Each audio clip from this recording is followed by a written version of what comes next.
அனைவருக்கும் வணக்கம்.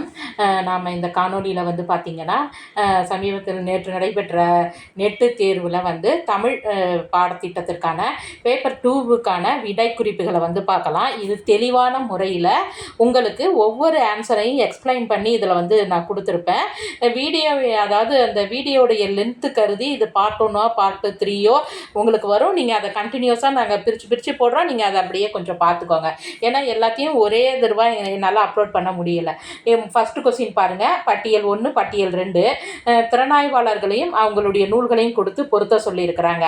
அதாவது இதற்கான ஆன்சர் என்னன்னு சொல்லி பார்த்தீங்கன்னா ஆப்ஷன் 2, அதாவது கேசவன் பார்த்தீங்கன்னா பள்ளு இலக்கியம் ஒரு சமூகவியல் பார்வை. மணவாளன் 20ஆம் நூற்றாண்டின் இலக்கிய கோட்பாடுகள் அப்படிங்கிறது இதற்கான விடையாக இருக்குது. அப்போ இந்த 20ஆம் நூற்றாண்டு இலக்கிய கோட்பாடுகளில் வந்து என்ன சொல்லியிருப்பாருன்னு சொல்லி பார்த்துருப்பீங்கன்னா, அதில் இந்த திறனாய்வு சம்பந்தமான சில இதெல்லாம் வந்து சொல்லியிருப்பாங்க. இதே மணவாளன் பார்த்தீங்கன்னா வந்து அரிஸ்டாட்டிலினுடைய கவிதையியல் அப்படிங்கிற நூலை வந்து மொழிபெயர்த்திருப்பார். இவர் மொழிபெயர்ப்பு அப்படிங்கிற பகுதியில் வந்து இவரை பற்றிய பாடம் வந்து நமக்கு பாடத்திட்டத்தில் குறிப்பிட்டு இருக்கிறாங்க. அடுத்து பாலாங்கிறவர் வந்து இலக்கிய விசாரம். கானா சுப்பிரமணியம் பார்த்தீங்கன்னா ரியலிசம் அப்படிங்கிற இதில் அடிப்படையில் படைப்புகளை வந்து படைச்சிருப்பார். பொய்த்தேவு அப்படிங்கிற ஒரு நாவல் வந்து அடிப்படையில் வந்திருக்கும். அடுத்து 52வது வினா, போரிட்ட பல்லவர்களையும் அவர் போரிட்ட இரு திறத்தார், அதாவது யாருக்கும் இடையில போர் ஏற்பட்டது அப்படிங்கிற மாதிரி சொல்லியிருக்கிறாங்க. அதாவது இந்த பல்லவர்களை பற்றி சொல்லும்போது ஒரு சில விஷயங்களை வந்து நம்ம புரிஞ்சுக்கணும். அதாவது பல்லவர்கள்னு சொல்லி பார்க்கும்போது நம்ம எப்போதும் எல்லாம் படிச்சிருக்கிறது வந்து பிற்கால பல்லவர்களை பற்றி தான் நம்ம நிறையா படிச்சிருப்போம். ஆனால் பல்லவர்களை பற்றி பார்க்கும்போது முற்கால பல்லவர்கள், இடைக்கால பல்லவர்கள், பிற்கால பல்லவர்கள்னு சொல்லிட்டு 3ஆக பிரிச்சுக்கலாம். அப்போ முற்கால பல்லவர்களில் யார் வருவாங்க அப்படின்னு சொல்லி பார்த்தீங்கன்னா பப்பதேவன், விசய கந்தவர்மன், புத்தவர்மன், விஷ்ணுகோபன். இதில் இந்த புத்தவர்மனை பற்றி நமக்கு வந்திருக்கு.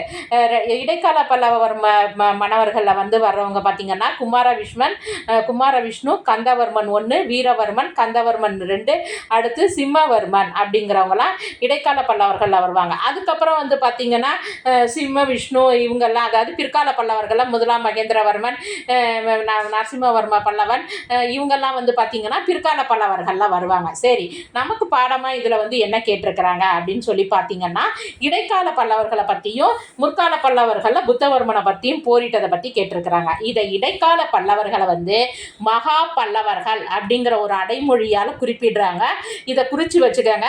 எப்பயாச்சும் நம்மக்கிட்ட வந்து கொஸ்டின் வந்து வைக்கக்கூடிய வாய்ப்புகள் இருக்குது. அதேமாரி பார்த்தீங்கன்னா அந்த ஆட்சி முறைகள், அந்த ஆண்டுகளையும் சொல்லிடுறேன்.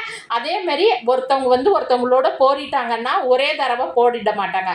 பல்லவ சோழ போரே 1, 2 அப்படிங்கிற மாரிலாம் இருக்கும். அதை பற்றி நம்ம இப்போ பார்க்கலாம். அப்போ இதற்கான ஆன்சர் விடை குறிப்பு பார்த்தீங்கன்னா 2 அப்படின்னு சொல்லி கொடுத்துருக்குறேன். அதாவது குமார விஷ்ணு வந்து யாரோட போரிட்டாங்க அப்படின்னு சொல்லி பார்த்தீங்கன்னா பல்லவர்களுக்கும் குப்தர்களுக்கும் இடையே போர் நடைபெற்றது. இதனுடைய ஆண்டுன்னு சொல்லி பார்த்தீங்கன்னா 340 to 350. அடுத்து சிம்மவர்மன் சொல்லி பார்க்கும்போது பல்லவ கதம்ப போர். இவருடைய ஆண்டுன்னு பார்த்தீங்கன்னா 460 to 475 to 480. பல்லவ கதம்ப போர் 2. அடுத்து புத்தவர்மன். இவர் பார்த்தீங்கன்னா முற்கால புத்தவர்மன். இவர் வந்து யாருடைய மகன் சொல்லின்னு பார்த்தீங்கன்னா விசயஸ்கந்தவர்மனினுடைய மகன் தான் இந்த புத்தவர்மன். இவர் வந்து யாரோட போரிட்டாருங்கன்னா சோழர்களோட இவர் போரிட்டு இருக்கிறாரு. அப்ப அதற்கு வந்து ஆன்சர் வந்து பல்லவ சோழ போர். நந்திவர்மன் 1 அப்படின்னு சொல்லி பார்க்கும்போது பல்லவ சாளுக்கிய போர் அப்படின்னு சொல்லிட்டு நமக்கு வந்து வருது. பல்லவ சாளுக்கிய போர் அப்படிங்கிறது நமக்கு வந்து வருது. அப்போ அப்படி சொல்லி பார்க்கும்போது இவருடைய ஆண்டு காலம்னு சொல்லி பார்க்கும்போது 525 to 550 அப்படின்னு சொல்லிட்டு வருது. இந்த இப்போ கந்தவர்மன் 2க்கு அப்புறமே தான் இந்த நந்திவர்மன் சொல்லிட்டு வருவார். அப்போ இதற்கான ஆன்சர்னு சொல்லி பார்க்கும்போது குமார விஷ்ணு பல்லவ குப்தர் போர், சிம்மவர்மன் 1ங்கிறது பல்லவ கதம்ப போர், புத்தவர்மன் பல்லவ சோழர் போர், நந்திவர்மன் பல்லவ சாளுக்கிய போர். இதற்கான விடை குறிப்பு 2. அடுத்து சிறுகதை ஆசிரியர்களும் 53வது வினா. சிறுகதை ஆசிரியர்களும் அவர்கள் எழுதிய சிறுகதையும் அப்படின்னு சொல்லிட்டு 2 கொடுத்துருக்கிறாங்க. முதல்ல வந்து பார்த்தீங்கன்னா ராஜேந்திர சோழன், அவர் வந்து புற்றில் உறையும் பாம்புகள் அப்படிங்கிறது எழுதியிருக்கிறாரு. கு. அழகிரிசாமி பெரிய மனுஷி. வண்ணதாசன் வந்து மிச்சம் அப்படிங்கிறது. மௌனிங்கிறவர் வந்து என்ன எழுதியிருக்கிறார், தவறு அப்படிங்கிறது. இதை வந்து தவறுங்கிற சிறுகதை வந்து கசகதபர அப்படிங்கிற இதெல்லாம் வெளியிட்டிருக்கிறாங்க. இதற்கான விடை குறிப்பு என்னன்னு சொல்லி பார்த்தீங்கன்னா 4. அடுத்து இதழ்களும் அவைகள் அதனுடைய இதழ் ஆசிரியர்களும் அப்படிங்கிற இதை அடிப்படையில் சில வினாக்கள் கொடுத்திருக்கிறாங்க. இது பார்த்தீங்கன்னா சுபமங்களா இதற்கு ஆன்சர் வந்து என்னன்னு சொல்லி பார்த்தீங்கன்னா கோமல் சுவாமிநாதன். ஆக்சுவலாக சுமமங்களா அப்படிங்கிற இதில் வந்து நிறுவனர் யாருன்னு சொல்லி பார்த்தீங்கன்னா அனுராதரமணன் அப்படிங்கிறவங்க இது பண்ணியிருப்பாங்க. 1988 இதை வந்து அதற்கப்புறம் எடுத்து வழிநடத்தினவர் பார்த்தீங்கன்னா 1995 91 வரைக்கும் கோமல் சுவாமிநாதன் அப்படிங்கிறவர் எடுத்து நடத்தியிருப்பாங்க. அடுத்து குயில்ங்கிறது நமக்கு தெரியும் பாரதிதாசன். இது புதுவையில் இருந்து வெளிவந்த ஒரு இதழ். இதற்கு வந்து நமக்கு குயில் பாரதிதாசன் அப்படிங்கிறத கரெக்டாக நம்ம கெஸ் பண்ணியிருந்தோம்னாலே இதற்கு வந்து ஆன்சர் வந்து நம்ம அடிச்சிருந்திருக்கலாம்.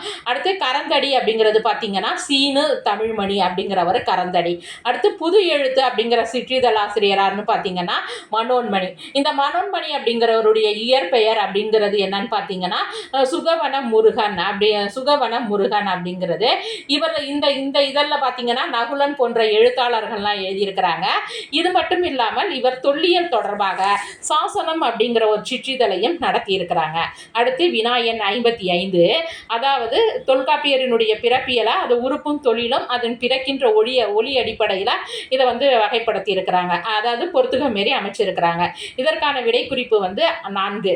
அதாவது மேல்வாயை நாவின் நுனித்தட இல் பிறக்கும்.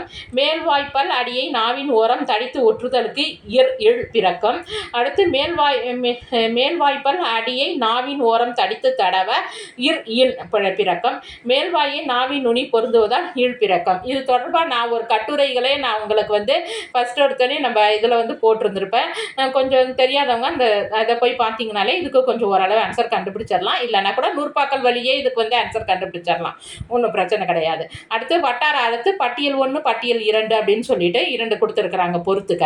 கரிசல் காட்டு இதற்கான விடை குறிப்பு வந்து பார்த்தீங்கன்னா 4. கரிசல் காட்டு வட்டார அகராதி அப்படிங்கிறது பார்த்தீங்கன்னா கி. ராஜநாராயணன். கரிசல் காடுனாலே நமக்கு எப்போதுமே கி. ராஜநாராயணன் அப்படிங்கிறது வந்து ஞாபகம் வந்துடும். அடுத்து கொங்கு நாட்டு வட்டார அகராதி அப்படிங்கிறது யாருன்னு பார்த்தீங்கன்னா பெருமாள் முருகன். கொங்கு நாடு அப்படின்னு சொல்லிட்டீங்கனாலே பெருமாள் முருகன் ஞாபகம் வச்சுக்கோங்க. இவர் கொங்கு நாட்டை பற்றி எழுதிய மிகவும் மிக விமர்சனத்துக்கு உள்ளான ஒரு நாவல் என்னன்னு சொல்லி பார்த்தீங்கன்னா மாதொரு பாகன் அப்படிங்கிற ஒரு நாவல் வந்து கொஞ்சம் கண்டனத்துக்குரியதாகவும் பிரச்சனைக்குரியதாகவும் இருந்தது. அடுத்து நாஞ்சில் நாட்டு அகராதி அப்படின்னு சொல்லி பார்க்கும்போது ஆகா பெருமாள்னு சொல்லி பார்த்தோம்னாலே நாஞ்சில் நாடு அப்படிங்கிறது நமக்கு நாஞ்சில் நாடுனாலே ஆகா பெருமாள்னு சொல்லி ஞாபகம் வச்சுக்கோங்க. நடுநாட்டு அகராதி அப்படிங்கிறது வந்து கண்மணி குணசேகரன். இது அடுத்தது பார்ப்போம். நன்றி, வணக்கம்.